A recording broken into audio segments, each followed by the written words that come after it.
Doutora Renata Aleixo, desde criança, incentivada pelos pais, teve apreço pelos estudos e livros e não se via em outra profissão que não fosse a de advogada. Quando maior, ganhou uma bolsa de estudos integral na PUC de Belo Horizonte.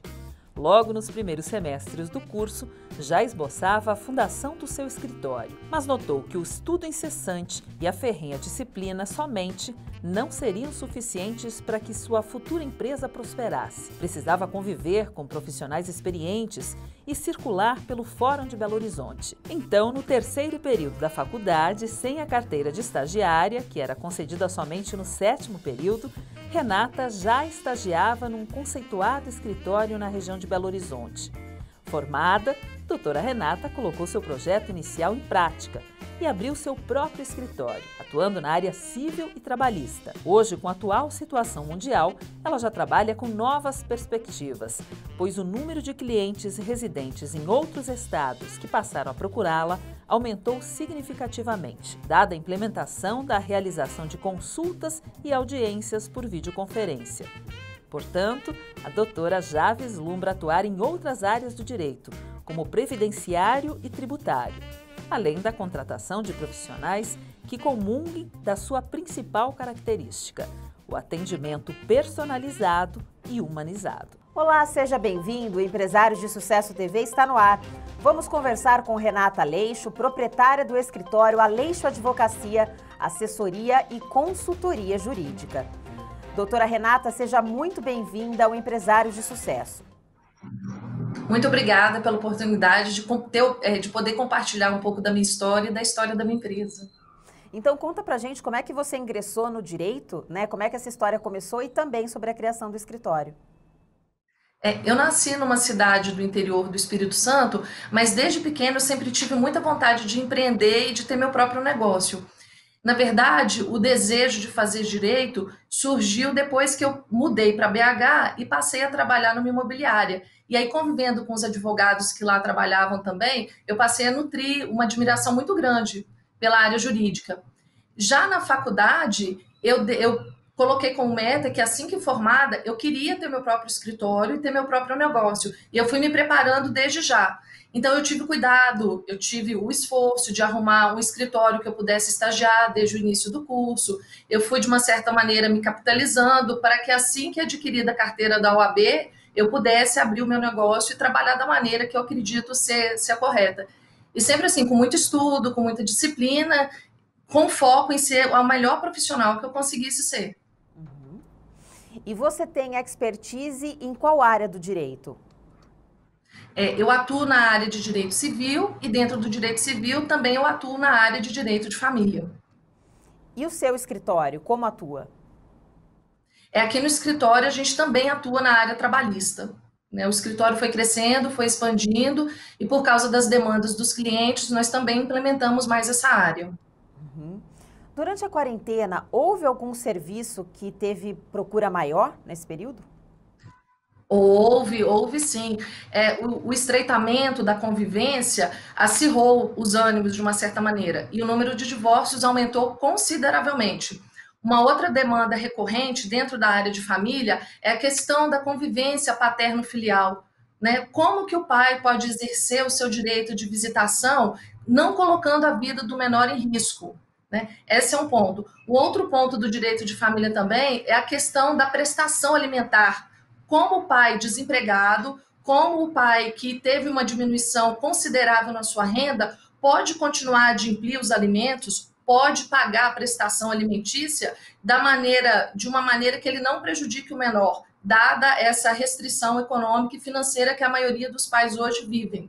Isso no direito de família. No direito de trabalho, as empresas também nos procuraram muito para poder se adequar à redução do quadro de funcionários, como não colocar o funcionário em risco na época de pandemia, como assegurar que o funcionário não contrai o Covid, mesmo trabalhando em home office. Então, foram questões novas que surgiram por causa da Covid-19. Doutora Renata, essas questões do direito de família envolvem pessoas que estão num momento de muita fragilidade, né? Como é que é feita a abordagem, o seu atendimento, para que essas pessoas se sintam o mais confortáveis possíveis recebendo essa assessoria jurídica? O que a gente entende aqui no nosso escritório é que o cliente não pode sair daqui em uma situação pior do que ele entrou. Então, dentro do problema do cliente, a gente mostra uma solução para ele, porque, como você disse, o cliente de família, ele chega muito fragilizado emocionalmente, porque, primeiro, a questão dos divórcios, que ninguém se casa para separar, e muitas mulheres também vêm de um histórico de violência familiar física, psicológica. Então, o nosso atendimento prima por deixar o cliente satisfeito, fazer com que ele entenda que existe uma solução para o caso dele, por mais sensível, por mais difícil que o caso dele seja, sempre trabalhando a individualidade dele, né? O advogado que trabalha na área de família, ele tem que ter essa sensibilidade para saber ouvir o cliente. Muitas vezes eles nos buscam para lhes dar conselhos, eles nos contam, nos revelam fatos que nem os próprios familiares sabem. Então, a gente, quando o cliente de família marca o atendimento dele, a gente reserva aí pelo menos 1 hora para poder dar atenção, porque a gente entende que esses clientes chegam no escritório com uma carga emocional bem defasada, muito fragilizada emocionalmente, e a gente procura cuidar do cliente também nesse sentido. Uhum. E com a pandemia, a questão do home office, vocês começaram a atender à distância, a fazer essas conversas, como é que tem funcionado? Até antes do surgimento da pandemia, nós não nos imaginávamos atendendo o cliente por videoconferência, tampouco fazendo audiência também pelo meio virtual. Então, para proteger aquele cliente que possui comorbidade, o cliente mais idoso, nós também implantamos o atendimento por videoconferência, né? Alguns clientes ainda querem vir ao escritório para poder assinar o contrato, para poder nos conhecer, né? Esses ainda vêm, mas a gente mantém uma distância social e sempre um cliente por vez, né? A gente reserva umas 2 horas para um cliente não encontrar com o outro para garantir a segurança dele e o bem-estar. Uhum. O direito ele é muito dinâmico, né? A gente tem acompanhado muitas mudanças na sociedade, no formato das famílias. Você entende que as leis, a legislação, ela acompanha o ritmo das mudanças sociais? Ela acompanha o ritmo de uma maneira mais lenta do que a gente gostaria que ele acompanhasse, né? Primeiro acontece o fato social, primeiro acontece o fenômeno social. Os clientes nos procuram, nós, advogados, construímos as teses que depois são aproveitadas pelos tribunais no formato de julgamentos recorrentes, que é o que nós chamamos de jurisprudência. Depois disso tudo, dos usos, dos costumes, é que o legislador entende que aquele fato tem que ser formalizado, tem que ser legislado. Então, na realidade, primeiro ocorre o fato social, depois isso é transformado numa lei, num texto jurídico. Mas antes tem todo esse trabalho de construção, de jurisprudência, né? Uhum. E diante disso que você falou agora, é possível fazer alguma projeção futura no Brasil com essas mudanças constantes nas leis?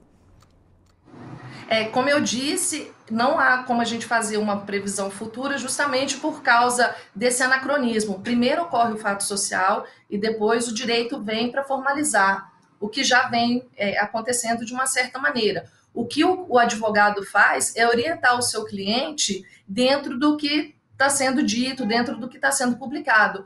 Para as empresas, por exemplo, a gente sempre orienta que eles forneçam um ambiente seguro para o seu funcionário, ainda que ele esteja em home office, que ele forneça o EPI.